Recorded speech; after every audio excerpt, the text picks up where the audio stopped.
Boa tarde, professora. Hoje nosso grupo vai abordar o processo de concessão para exploração de pedágio da linha amarela. E eu vou dar uma breve introdução a respeito do, do processo licitatório.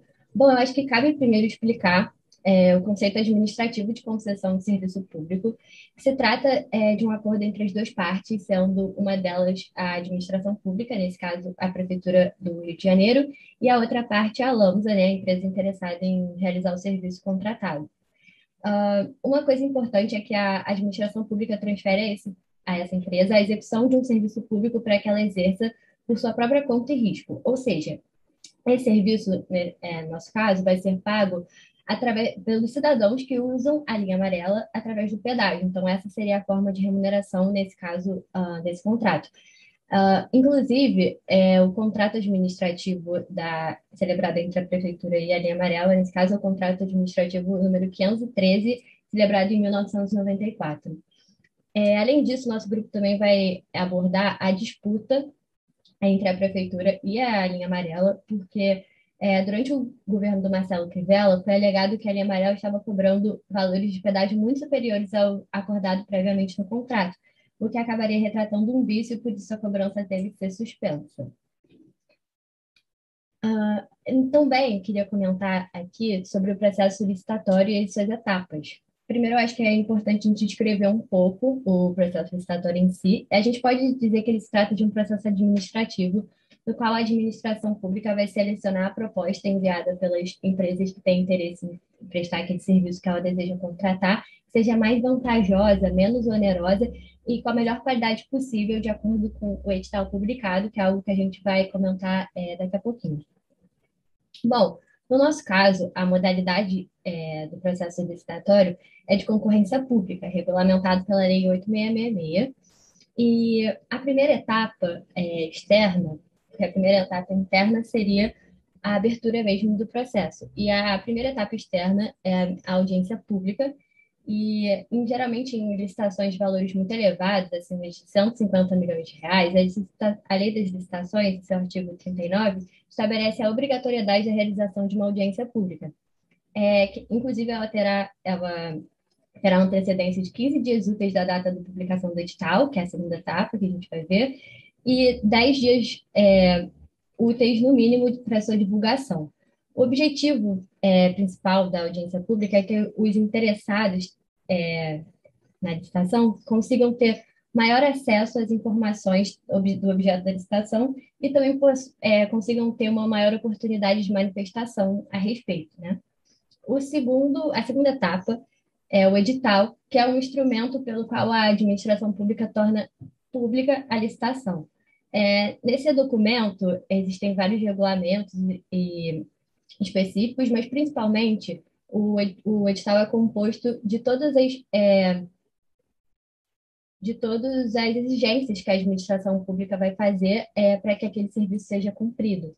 E, inclusive, é nele que é baseado as propostas que vão ser enviadas para a administração, contanto que englobem todas essas exigências e proporcionem o melhor valor, né, para a administração arcar. A terceira etapa seria a habilitação dos licitantes, que ela consiste basicamente na verificação da documentação e os requisitos pessoais dos licitantes. E em todas as modalidades de licitação, a habilitação vai consistir no reconhecimento da habilitação jurídica, regularidade fiscal e qualificação técnica dos licitantes. Vale ressaltar também que o licitante não habilitado não vai poder participar dos atos subsequentes da licitação, sendo assim excluído nessa etapa mesmo. Nas etapas finais, a administração vai julgar as propostas, ver quais que se adequam melhor ao que ela exigiu no edital e vai homologar o vencedor. Nessa última etapa, existe também a adjudicação do vencedor, que é quando o ato onde se atribui ao vencedor o objeto da licitação, mas não deve se confundir com a celebração do contrato, porque essa é uma etapa posterior a essa última etapa do processo licitatório, pois finalizado o processo licitatório, isso dá entrada na celebração do contrato administrativo, com todas as cláusulas importantes. Bom, Agora eu vou dar uma introdução bem breve a respeito do processo de encampação, que é uma questão que com certeza o grupo vai abordar a seguir, mas é uma parte importante para a gente entender melhor essa disputa que está acontecendo entre a Prefeitura do Rio, né, e a Lambsa em questão dos valores que ela está cobrando no pedágio. Bom, o melhor entendimento do caso, para a gente poder entender melhor, é que é necessário introduzir o conceito da incampação, que é prevista legalmente como hipótese de rescisão unilateral pela administração. Ela pode acontecer quando a administração entende que o serviço não é mais necessário ou que ele vai prestar diretamente esse serviço ele mesmo. Bom, nesse caso, a incampação ela pode ser dada como causa da extinção da concessão mesmo. Então, eu vou agora passar à frente para a Ana poder abordar melhor o histórico mesmo dessa disputa. Então, o contrato de concessão, que trata da administração pela Lanza da linha amarela, trata da concessão da linha amarela, que é a via expressa que conecta a zona norte do Rio até a Barra da Tijuca. E esse contrato foi firmado em 1994 e em 2010, né, 16 anos depois, ele foi prorrogado por mais 15 anos. E ele estava incluindo um plano de investimentos que seria executado pela concessionária, e, enfim. E apesar do contrato ter sido cumprido, em um certo momento o Poder Executivo o Poder Executivo Municipal, né, a Prefeitura do Rio, no caso, começou a proferir diversos decretos, que no caso eram atos administrativos unilaterais, que estava tentando suspender essa cobrança da tarifa, da taxa de pedágios. E a Prefeitura estava alegando, no caso, que tinha uma série de vícios que faziam com que o pedágio não pudesse mais ser cobrado. Porque, além disso, esses vícios geravam uma ilicitude por parte da concessionária, porque a prefeitura estava alegando que ela estava cobrando um valor muito superior ao que estava estipulado no contrato, ao que era esperado tanto da prefeitura quanto da população carioca. E esse processo, né, esse conflito começou no final do ano de 2018, porque a prefeitura estava entendendo que a Alonso estava cobrando até 60 vezes a mais pela prestação de serviço da linha amarela. E em dezembro, o prefeito tentou impedir a cobrança do pedágio no sentido do fundão pela terceira vez desde o início do contrato. E, insatisfeita, claro, a concessionária recorreu à justiça e retomou o direito de cobrar o pedágio. Depois disso, em janeiro de 2019, alguns meses depois, o prefeito do Rio, o Crivella, ele se negou a reajustar o pedágio de R$ 7,20 para 7,50 para desculpa, R$ 7,20 para R$ 7,50. E tudo isso, né, toda essa série de insatisfações culminou em maio de 2019, quando uma CPI na Câmara dos Vereadores apontou que a concessionária estava recebendo um lucro indevido de mais de 1,5 bilhão de reais na concessão. E isso começou a gerar uma grande satisfação, porque o contrato de concessão, na realidade, ele previa uma diminuição no valor do pedágio em caso de aumento da circulação de carros. E a movimentação de carros aumentou de fato, mas a economia não foi repassada ao usuário. E dessa forma, o Poder Executivo, a CPI, ele deu 3 sugestões ao Poder Executivo, que seria a redução da concessão de 30 para 10 anos, a diminuição no valor do pedágio, que era a maior fonte de insatisfação, e a suspensão da cobrança até que houvesse um reequilíbrio financeiro. E então, depois de todos esses acontecimentos, o prefeito do Rio ele decidiu que ele iria acabar com a concessão da Lanza. E a concessionária, né, a Lanza, ela defendeu que não tinha um respaldo jurídico para acontecer isso. E, devido a todos esses fatos, em 27 de outubro, as cabines do pedágio foram destruídas por agentes da prefeitura. No dia seguinte, a prefeitura determinou que o pedágio deveria voltar a ser cobrado, então começou uma série de conflitos em relação a essa atitude da prefeitura. E em novembro de 2019, o Crivella apresentou um projeto de lei complementar à Câmara Municipal do Rio e os vereadores aprovaram o projeto complementar número 143 de 2019, alegando que o preço do pedágio era muito alto e os reajustes causavam prejuízos tanto ao município quanto à população, né? Porque enfim, um aumento muito exacerbado, muito além do que era esperado. E esse projeto ele autorizava que o município do Rio encampasse a operação e a manutenção da linha amarela. Dessa forma, depois de uma longa batalha, depois de diversos conflitos desde 2018, a Prefeitura do Rio ela suspendeu a cobrança do pedágio e determinou a encampação do contrato, amparada pela Lei Municipal 243 de 2019. Depois disso, o prefeito deu uma justificativa, né, que autorizasse a encampação por uma mensagem de número 42, no qual disse: Excelentíssimas, eu vou ler a seguir. Excelentíssimos senhoras vereadores e senhores vereadores, consoante ao exposto, o que se dissume da exploração indevida da atividade econômica levado a efeito pela concessionária, conforme as constatações do corpo técnico da Prefeitura, do Tribunal de Contas do município e as advindas investigações conduzidas por essas casas-lei, é a existência de bilionário prejuízo ao erário público e à economia popular, pela imposição de uma tarifa de R$ 15, quando ela deveria ser de R$ 2,06, desde 2018. Além da prática de uma TRI de quase 3 vezes superior à contratada e o sobrepreço praticado nas obras do seu cargo. Diante desse quadro tão desleal e pernicioso, outra medida não se é vista que não seja a retomada da operação da via pelo poder público, para que cesse quanto antes o demonstrado achaque aos cofres públicos e à população. Todo esse conflito, né, todo esse burburinho e conflito de informações gerou um grande desconforto e prejuízo na situação econômica do município e tanto a população também, porque estava pagando R$ 15 de ida e volta para passar pelo pedágio da linha amarela, que é uma das principais vias expressas da cidade, pagando R$ 15 em um pedágio que, na verdade, deveria ser cobrado 3. Então, eu vou passar agora para o Gabriel, que vai explicar um pouco melhor como se deu as consequências de todos esses conflitos e todas essas discordâncias.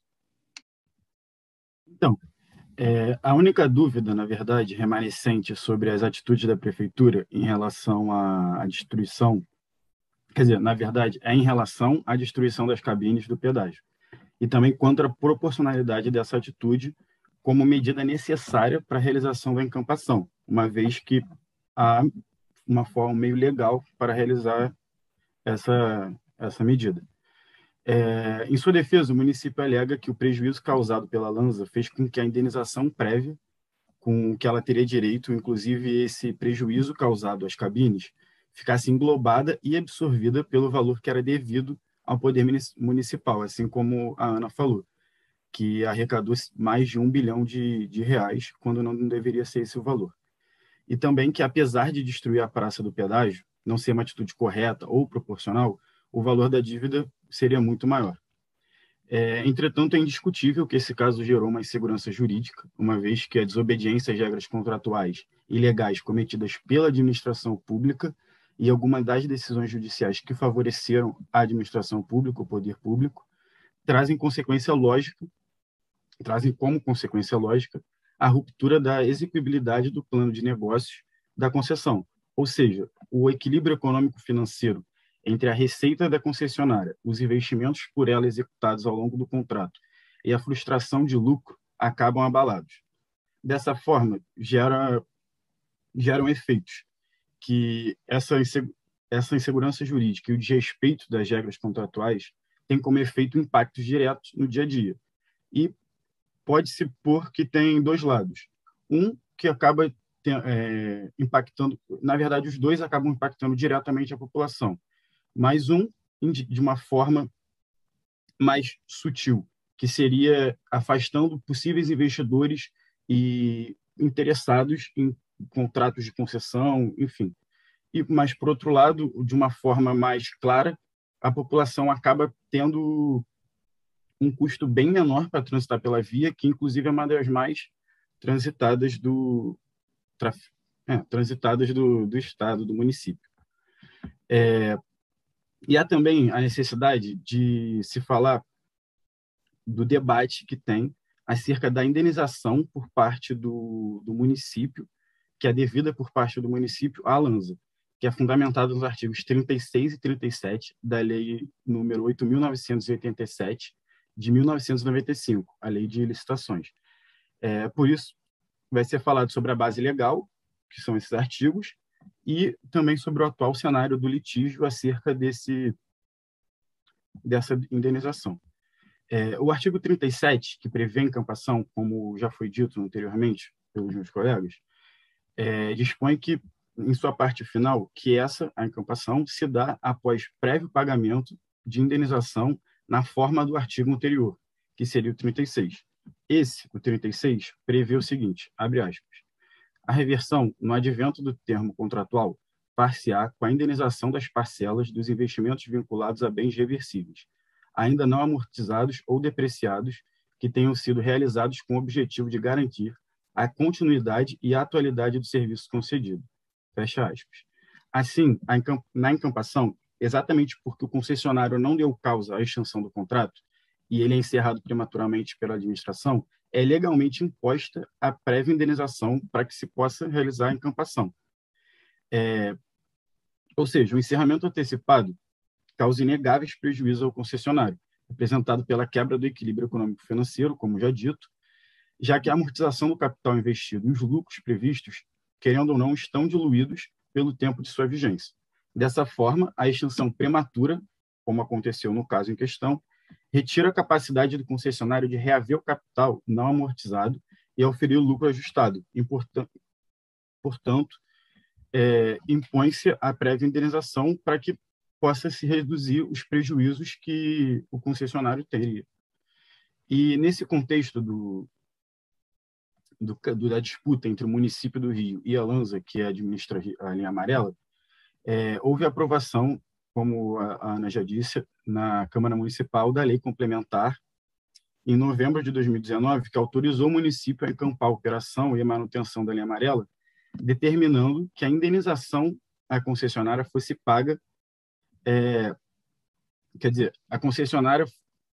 a indenização à concessionária seria paga de forma que seria abatida do devido ao município. Portanto, não seria devido nada à concessionária, porque a dívida dela com o município seria muito grande.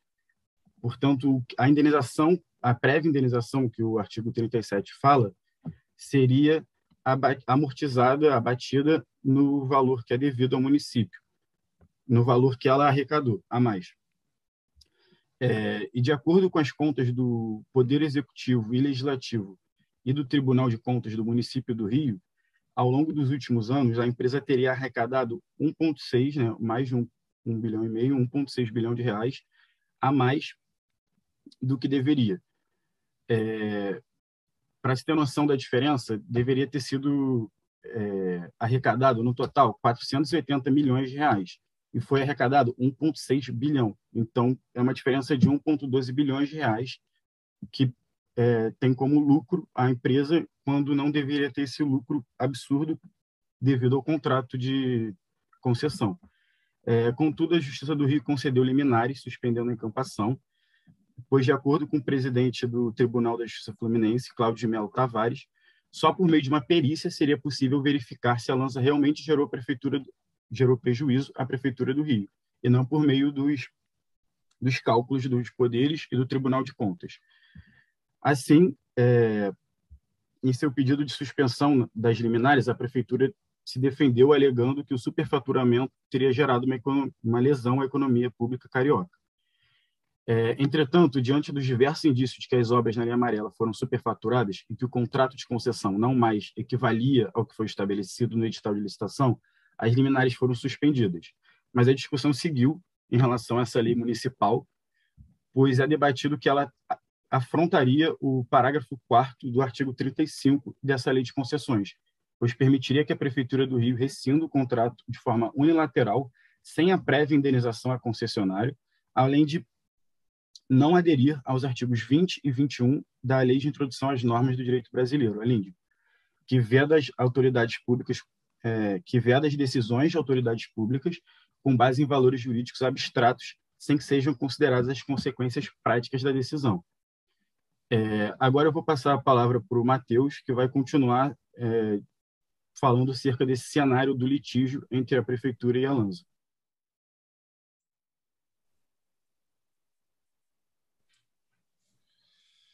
Em meio a uma série de ações judiciais entre a Lanza e o município do Rio de Janeiro, chegou-se a um acordo em relação à perícia que vai avaliar o equilíbrio econômico e financeiro do contrato de concessão. Nesse ponto, Os dois lados apresentam uma proposta conjunta para que essa perícia seja feita pela Associação Alumni Copiade, formada por alunos do Instituto de Pós-Graduação e Pesquisa da UFRJ. Assim, a Sexta Vara da Fazenda Pública do Rio homologou o acordo e substituiu os peritos judiciais anteriormente designados. O laudo a ser produzido por uma equipe multidisciplinar vai custar R$ 718 mil, valor que vai ser dividido entre a LANSA e a Prefeitura. O trabalho deve ficar pronto em até 70 dias e vai servir de base para resolver o processo de encampação do serviço, cuja discussão foi para o STF, sob a relatoria do ministro Luiz Fux. Dito isso, trazendo agora para um lado mais teórico do direito, se faz necessário... Pode trocar o slide. Isso.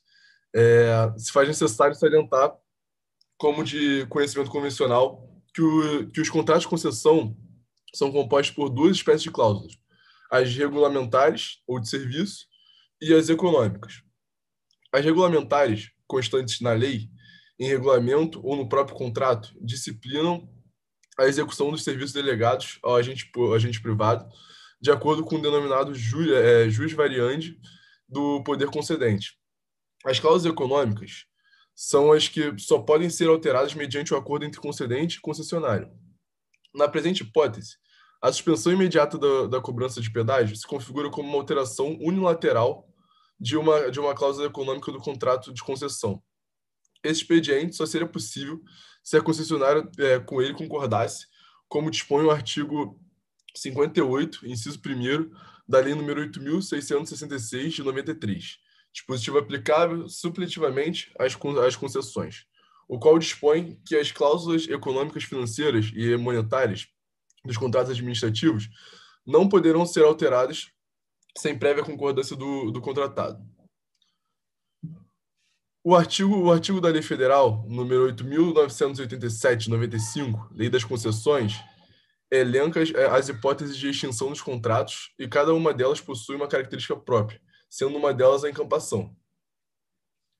Pode trocar. A encampação foi ótima do ponto de vista político, porém, do ponto de vista jurídico, tem um ponto importante a ser considerado, visto que ela depende do pagamento de breve indenização ao concessionário. Isso não foi feito e tem sido largamente considerado como um desvio de poder legislativo, sendo cotado como um ato arbitrário e inválido. Nesse caso, a encampação está sendo utilizada para extinguir um contrato em uma situação em que o poder público deveria ter outra justificativa para tanto, sendo uma forma de disfarçar um ato em que a administração pública não pretende encerrar o contrato por interesse público e não deveria ter feito a indenização. Assim, ocorre a extinção sem nenhum argumento do concessionário, com indenização prévia e ampla, de modo com que o que se anular o contrato, a medida não é nem um pouco eficaz. Vou passar agora para o Lucas Bruno, que vai continuar falando um pouco mais sobre encampação. Então, vou falar mais um pouco sobre encampação, no sentido que a encampação ela não serve para corrigir uma ilegalidade, né? Ou uma má execução de um contrato.